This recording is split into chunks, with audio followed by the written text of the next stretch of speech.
আলহামদুলিল্লাহ, আলহামদুলিল্লাহ। আজকে আপনাদের সবার সামনে আমি আলোচনা করব পর্দা সম্পর্কে। যে ইসলামের মধ্যে যারা পর্দা নিয়ে কটূক্তি করে, মুসলমানদের মহিলাদেরকে পর্দা নিয়ে তাদের হিজাব নিয়ে টান দিয়ে হিজাব খুলে দেয়। ইসলামের দিক থেকে তার নির্দেশনা কি? আমি একটা ঘটনা আপনাদের, বেশ বড় ব্যবসা শামতলের, এর নাম কি ছিল? শামতল। তারই খুশ সুলতানার মোড়ে তার সোনার দোকান। বানু কাইনুকা গোত্রের লোক সে। সারা ইয়াসরিব খাইরুব সোনা থেকে ফারান পর্যন্ত ছড়ানো তার ব্যবসা বহর। নতুন গহনা করার অর্ডার আর কেনা বেচার বীর তার দোকানে লেগেই থাকে। হুন্ডির ব্যবসাও আছে তার। সুদের ব্যবসাও বেশ জমজমাট। মেয়েদের সোনার গহনা রেখে টাকা খাটায়। সোনার পাচারের সঙ্গে সে জড়িত। রোজ বিকালে তার দোকানে আড্ডা জমে উঠে। উট্টু বয়সী যুবকেরা গল্পে আসর জমিয়ে তোলে। না, এতে কেনা বেচার ঘাটতি হয় না, বীর থাকলে বরং ব্যবসা ঘাটতিই বাড়ে। আজও যুবকদের জম্পেশ আড্ডা জমে উঠেছে। মক্কা থেকে আগত লোকটি আড্ডার বিষয়বস্তু। মক্কা থেকে আগত লোকটি আড্ডায় বিষয়বস্তু। মানে আমাদের নবীজি যখন মক্কার কুরাইশদের নিপীড়ন থেকে মুসলমানদেরকে নিয়ে মদিনে আসলেন, তাদের আড্ডার এই বিষয়বস্তু হলো এটা। আড্ডাবাজদের একজন হাসি হাসি মুখে খুশি খুশি ভাব নিয়ে বলল, শেষ পর্যন্ত সে কিন্তু উড়ে এসে জুড়ে বসেই গেল। খাজরাজের লোকেরা তাকে মেনেও নিল। সে রাষ্ট্র গোড়াপদ দান করে ফেললো, বেশ চুক্তি করে ফেললো। দারুণ লোকটি, একেবারে অন্যরকম, দূরদর্শী রাষ্ট্রনায়কের মতো আচরণ তার।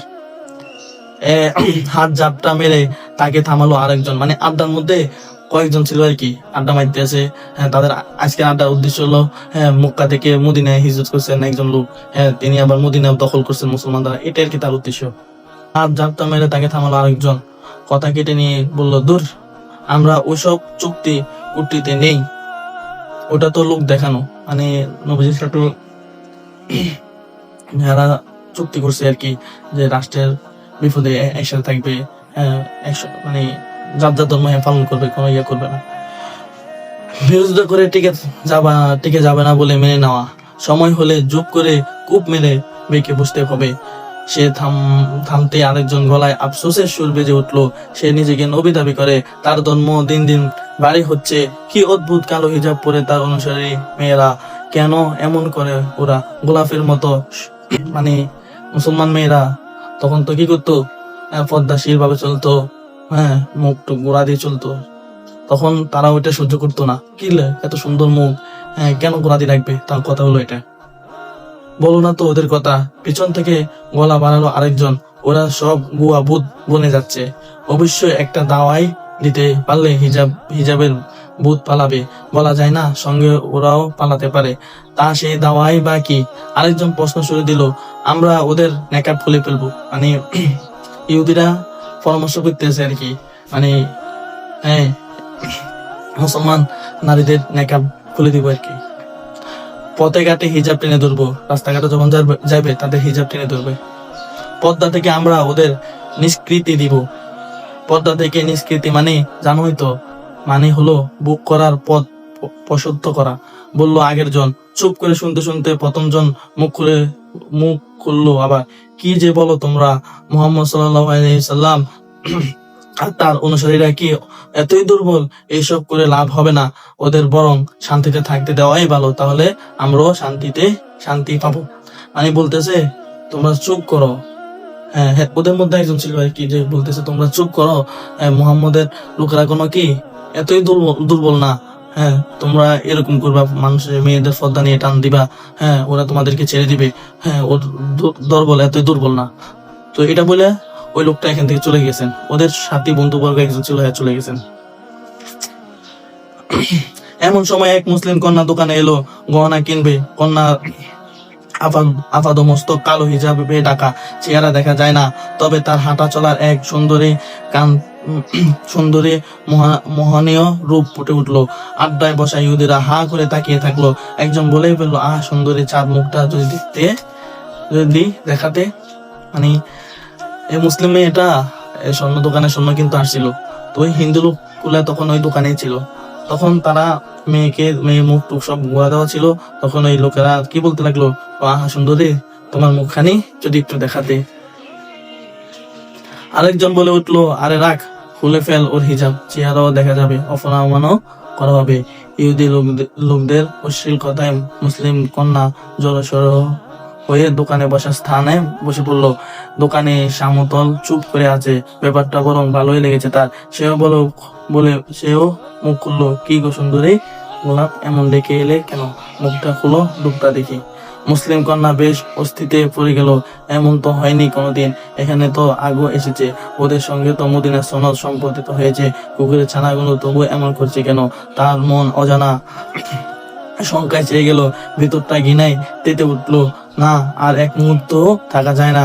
উঠে সে পা বাড়ালো। ইহুদি যুবকদের একজন হেঁচড়া টান মারলো আর হিজাব ধরে মুসলিম কন্যা চিৎকার করে উঠলো, হে আল্লাহ, কুকুরেরা আমাকে আক্রমণ করেছে, তুমি রক্ষা করো, আমার জন্য সাহায্যকারী পাঠাও। অন্য কন্যা চিৎকার শুনে, মেয়েটার চিৎকার শুনতে পেল এক মুসলিম যুবক। মানে তখন হিন্দু লোকগুলা তখন মেয়েটার হিজাব ধরে টান দিল। ইহুদি যুবকগুলা তখন মুসলিম মেয়ের হিজাব ধরে টান দিল। তখন সে চিৎকার দিয়ে উঠলো, বুঝলো যে আল্লাহ আমার জন্য সাহায্যকারী পাঠান। তো এই চিৎকারটা আবার পাশের দোকান থেকে একজন মুসলিম যুবক শুনলো।